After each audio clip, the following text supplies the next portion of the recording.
नमस्कार दोस्तों, मैं ओम प्रकाश प्रजापति। आज हम ट्रू मीडिया के कार्यक्रम में एक मुलाकात में आपको और एक ऐसी शख्सियत से रूबरू करा रहे हैं जो एक कवि है, शिक्षाविद है, समाज सेवी हैं, जो हापुड़ से चलकर ट्रू मीडिया स्टूडियो आए हैं। आप हैं श्री उमेश कुमार शर्मा जी। उमेश कुमार शर्मा जी, आपका ट्रू मीडिया कार्यक्रम एक मुलाकात में स्वागत है। बहुत बहुत धन्यवाद सर। उमेश जी, हम प्रश्नों की ओर चलते हैं। जी सर। जैसा कि मैंने बताया अपने दर्शकों को कि आप कवि हैं, समाज सेवी हैं, शिक्षाविद हैं। ये जो लेखन की जो आपको प्रेरणा है, जो आप लिखते हैं साहित्य के क्षेत्र में, ये प्रेरणा आपको कहाँ से प्राप्त हुई? हाँ, श्री ओम प्रकाश जी, मैं बताना चाहूँगा आपको और ट्रू मीडिया के पाठकों को, दर्शकों को, श्रोताओं को जी कि जो हमारे पारिवारिक माहौल था जी वो बड़ा संस्कारवान था। जी। पिताजी ज्योतिषविद थे। वाह। और घर में पूजा पाठ का माहौल था जी। पिताजी अपने ज्योतिषविद के साथ साथ साहित्य प्रेमी थे और एक अच्छे स्तर के कवि भी थे। गांव में उनके द्वारा स्थापित एक भजन मंडली, कीर्तन मंडली थी। उसमें वो अपने ही द्वारा रचित भगवान के मंदिर में जाके उन रचनाओं को पढ़ते थे जी, संगीत के साथ। संगीत प्रेमी भी थे। और मुझे याद है कि बड़े भाई की शादी में उन्होंने जो सहरा लिखा था, बड़ा अच्छा सहरा लिखा था वो, और उसकी चंद पंक्तियां मुझे आज भी याद है। जी हाँ, मैं सुनाना चाहूँगा। जी। ये सहरा भी एक विधा है? सर, सहरा विधा नहीं है। अच्छा। सहरा अब तो ये परंपरा बंद हो गई है, लेकिन जब ग्रामीण क्षेत्र में या शहरी क्षेत्र में बेटे की शादी होती थी जी, तो घर में पिता या बड़े भाई के द्वारा वो पद्यात्मक रूप में बेटे को शुभकामना देने के लिए लिखा जाता था। उस ससुराल में पढ़ा जाता था, लिखा जाता था। वो ससुराल में चढ़त के टाइम पे अच्छा, पढ़ा भी जाता था और हर एक बाराती को दिया भी जाता था। अच्छा। वो एक तरह से कैलेंडर के रूप में छपता था। जी जी जी जी जी। तो उसमें उन्होंने लिखा था कि प्रियवर क्या दूं उपहार आज, जी। नवजीवन का त्योहार आज, वाह। अंतर की संचित आशाएं आ खड़ी हुई साकार आज। क्या बात है। अंतर के सारे स्वप्न प्रिय बस यही भंग हो जाते हैं, लड़पन चंचल यौवन के सब शांत रंग हो जाते। क्या कहने, क्या बात है। तुम प्रणय पथिक हो पड़े आज, कर्तव्य कहीं ने खो देना जी, कांटों से भरे भूमंडल पर पथ फूक फूक आगे बढ़ना। वाह वाह। ये पिताजी की रची हुई थी जी। तो उनसे ही मुझे विरासत में ये चीज़ मिली जी, उनसे ही संस्कार मिले। वाह। तो मैं कह सकता हूँ कि मेरा पारिवारिक माहौल ने मुझे इस तरह प्रेरित किया। क्या ये कह सकते हैं कि ये आपको ये संस्कार और ये जो विधा है, ये आपको आपके परिवार से आपको मिली? जी प्रजापति। क्या बात है। हाँ उमेश जी, हम आगे बढ़ना चाहेंगे। जैसा कि आप लेखक हैं, हम ये जानना चाहेंगे कि आपके लेखन की विधाएं क्या क्या है? सर, मेरे लेखन की मुख्य विधा है पद्यात्मक। कविता लेखन पसंद करता हूँ, कविता लेखन किया भी है जी। लेकिन शिक्षा के क्षेत्र में जुड़े रहने के कारण और शिक्षक संगठन के कार्यक्रमों के में जी बहुत संख्या में मंच संचालन का दायित्व सौंपा गया जी। और मैं समझता हूँ कि मंच संचालन में जो गद्यात्मक रूप में ही होता है जी, लेकिन बीच बीच में उसमें मैंने अपने पद्य वाली विशेषता होने के कारण मैंने उसमें पद्यात्मक का भी पुट दिया। वाह। जैसे जो मुख्य अतिथि हैं उनके नाम के ही आगे उनके नाम उस पद्य में आ जावे, ऐसा मैंने संचालन में किया। वाह। तो मैं कह सकता हूँ कि अगर गद्य में 50% अधिकार है तो मतलब उसमें पद्य में 100%। वाह वाह वाह वाह वाह। गद्य और पद्य दोनों में आप लिखते ही, ये मान सकते हैं। जी जी। उमेश जी, हम आगे बढ़ते हैं। जैसा कि हमें सूत्रों से पता चला कि आपके लेखन का जो अनुभव है पिछले 30 वर्षों से है। जी सर। तो हम अपने दर्शकों के लिए ये जानना चाहेंगे कि 30 वर्ष पहले जो आप साहित्य पढ़ते थे और लिखते थे और वर्तमान साहित्य के लेखन में और पढ़ने में क्या अंतर आया है? ओम प्रकाश जी, मैं आपको बताना चाहूँगा और साथ साथ ट्रू मीडिया के श्रोताओं को भी बताना चाहूँगा, दर्शकों को बताना चाहूँगा जी कि मैंने लगभग सन 90 से लिखना शुरू किया। जी। एक समय होता था, मैं उदाहरण के रूप में बताऊंगा, जो हमारा बॉलीवुड या फिल्म लाइन है वहाँ जो गीतकार होते थे जी, वो फिल्म की कहानी के अनुसार गीत लिखते थे। जी। जैसे अगर लड़की विदा हो रही है तो गीतकार फिल्म की सिचुएशन के अनुसार बाबुल की दुआएं लेती जा। वाह वाह, संसार बहुत बढ़िया उदाहरण है। यदि नायक नायिका परेशान है तो उसमें ईश्वर से प्रार्थना कर रहे हैं जी कि दुनिया बनाने वाले हैं, तो कुछ ऐसा ही गाना वो, हाँ, क्या तेरे मन में समाई तूने काहे को दुनिया बनाई। वाह वाह वाह वाह। लेकिन आज जब हम पलट के 30 वर्ष के बाद का साहित्य देखते हैं जी, मैं पुनः बॉलीवुड पाना चाहूँगा जी। तो आज उन लोगों के पास कहानी बाद में होती है, पहले उनके गीतों का बैंक पहले बन जाता है। क्या बात है, क्या बात है। फिल्म का जो डायरेक्टर प्रोड्यूसर होता है उन गीत के बैंक से, सॉन्ग बैंक से उन गीतों को लेता है, खरीदता है और फिर उसके अनुसार कहानी को वो ढालता है। जी जी जी।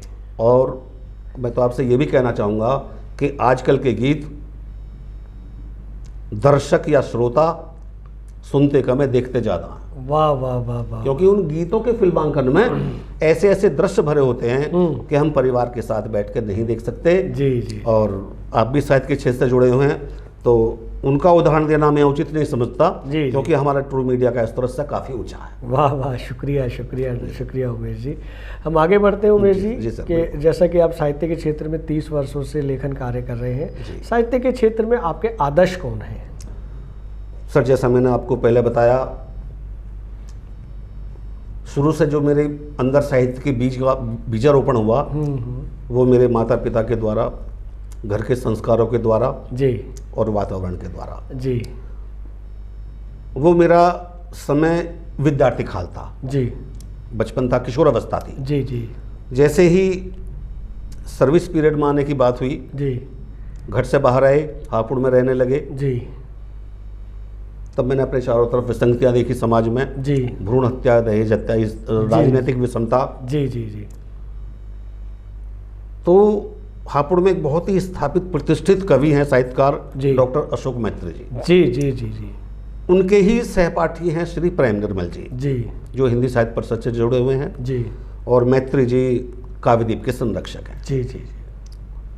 उनका सामिप्य हमें मिला और आज उनका जो आशीर्वाद है वो इस रूप में है कि आज मंच संचालन, साहित्य लेखन अथवा कई वक्ता के रूप में हमें आमंत्रित किया जाता है। जब हमें सम्मानित किया जाता है तो हमें ऐसा लगता है कि हमारे गुरुओं का सम्मान हो रहा है। वाह वाह वाह, यही संस्कार है साहब माता पिता के दिए हुए। मैत्री जी हमेशा कहते हैं कि इतना पढ़ो, इतना सोचो, जी, इतना लिखो। वाह वाह वाह वाह। तो कहते हैं कि बार बार लिखो, बार बार मिटाओ, बार बार लिखो, बार बार मिटाओ, तभी आपका कविता रूपी घड़ा सुडौल बन पाएगा। बहुत अच्छे, बहुत अच्छे, बहुत बढ़िया। तो मैं कह सकता हूँ कि साहित्य के क्षेत्र में विशेष रूप से मैत्री जी और उनके बहुत ही प्रिय मित्र श्री प्रेम निर्मल जी मेरे आदर्श। बहुत बढ़िया, बहुत बढ़िया। उमेश जी, हम आगे बढ़ते हैं। जैसे कि आप गद्य और पद्य की विधा में अपनी कविताएं लिखते हैं। जी सर। और एक लेखक की सारी कविताएं उसका बच्चा, उसके बेटे, उसके परिवार होते हैं, क्योंकि वो उसे जन्म देता है। लेकिन फिर भी मैं यहाँ से ये कहना चाहूँगा कि आपकी अपनी दिल के करीब लोकप्रिय कविता हमारे दर्शकों को कुछ अंश सुनाएं। हाँ सर, मैं आपको प्रजापति जी बताना चाहूँगा और ट्रू मीडिया के अपने पूरे परिवार को बताना चाहूँगा जी कि मैंने सन 90 और 92 के बीच में जी अपने पिताजी के जीवित रहते हुए उन पर एक खंड काव्य लिखा था। जी। उसमें लगभग 400 पंक्तियां हैं, सारी पद्य में हैं। जन्म से लेके और जब तक लिखा एक एक घटना को मैंने अपने पिताजी से प्रमाणित करा के और अपने पिताजी से ही उसकी प्रस्तावना भूमिका लिखवाई थी। वाह वाह वाह वाह। उन्होंने अपनी भूमिका में लिखा कि इसमें एक एक घटना अक्षर से सत्य है और कवि ने इसमें कहीं भी कल्पना का सहारा नहीं लिया। बहुत बढ़िया, बहुत बढ़िया। लेकिन उपन्यास हो या कोई कविता हो, कहीं कहीं कल्पना का सहारा लेना पड़ता है। जी जी जी। एक मैंने माताजी के ऊपर उनके मरणोपरांत भी खंड काव्य लिखा। जी जी जी जी। ये तो व्यक्तिगत बात हो गई, लेकिन हमारे गुरु कहते हैं कि व्यक्तिगत से हटके समष्टि की ओर चलो, जी, संसार की ओर चलो, संसार की समस्याओं के बारे में सोचो और लिखो। जी जी जी जी। तो मेरी एक कविता का शीर्षक है हमने देखा। जी। मैं उसकी पंक्ति सुनाना चाहूँगा। जी, स्वागत स्वागत स्वागत। कि आशाओं के नंदनवन में पतझड़ के कदमों को देखा। वाह। आशाओं के नंदनवन में पतझड़ के कदमों को देखा। वाह। बेटी की शादी पर पिता को पगड़ी कदमों पर धरते देखा। वाह वाह वाह वाह, बहुत अच्छे, बहुत अच्छे। पहुंच गए स्कूल में एक दिन, टीचर जी को सोते देखा। छात्र मचाए धमा चौकड़ी, अभिभावक को रोते देखा। वाह वाह वाह, बहुत सुंदर, बहुत सुंदर। अभी कमाई पिताश्री की, पुत्र को ऐश उड़ाते देखा। वाह। ना समझी की बेकारी में, बाप का कैश उड़ाते देखा। वाह वाह वाह वाह वाह वाह। आगे भी यही हाल रहा तो निश्चित है विध्वंस की रेखा। जी। मित्रों हमने वही कहा है, जो कुछ यारो हमने देखा। वाह वाह वाह वाह, बहुत बढ़िया, बहुत सुंदर, बहुत खूब। उमेश जी बहुत बढ़िया, आपने वर्तमान दृश्य को देखते हुए अपनी कलम, अपनी लेखनी चलाई है। बिल्कुल सर, बहुत साधुवाद आपको। और चलते चलते हम एक अंतिम प्रश्न और करेंगे कि ट्रू मीडिया के माध्यम से आप ट्रू मीडिया के दर्शकों और युवा पीढ़ी रचनाकारों को क्या संदेश देना चाहेंगे? मैं प्रजापति जी आपको भी और ट्रू मीडिया के पूरे परिवार को, दर्शकों को, श्रोताओं को यही कहना चाहूँगा कि हम जिस क्षेत्र में हैं हम उसमें अपना 100% दें जी। चाहे वो लेखन है और चाहे कोई अन्य साहित्यिक गतिविधि है जी, अपना 100% हम उनको देंगे तभी हम कामयाब होंगे जी। और लेखन कार्य में मैं विशेष रूप से कहना चाहूँगा कि किसी व्यक्ति विशेष पे कविता ना लिख के जी, क्योंकि वो क्षणिक होती है, हम समाज की विसंगतियों पर, वर्जनाओं पर लिखें। वाह वाह, वो चीज़ अमर हो जाती है। वाह, अगर हमें कोई परिवार ऐसा लग रहा है कि इसके घर में अंधेरा है और हमारे घर में उजाला है, तो हम ये नहीं कहते कि अपने घर में अंधेरा करके उसके घर में उजाला करो। जी जी, हम ये करते हैं कि एक मोमबत्ती अपने घर में जला लो और एक मोमबत्ती उसके घर में। बहुत सुंदर, बहुत सुंदर, सार्थक संदेश आपका, सार्थक संदेश। उमेश जी, आपने ट्रू मीडिया के कार्यक्रम एक मुलाकात में अपना बेशकीमती समय दिया, उसके लिए हम बहुत बहुत धन्यवाद करते हैं। बहुत बहुत धन्यवाद प्रजापति जी, आपका भी, आपने समय दिया और पूरे ट्रू मीडिया परिवार को हमारा हार्दिक धन्यवाद। अगर आप ये वीडियो YouTube पर देख रहे हैं तो हमारे चैनल को सब्सक्राइब करें और बेल आइकन को दबाना ना भूलें। अगर आप Facebook पर ये वीडियो देख रहे हैं तो हमारे पेज को लाइक करें।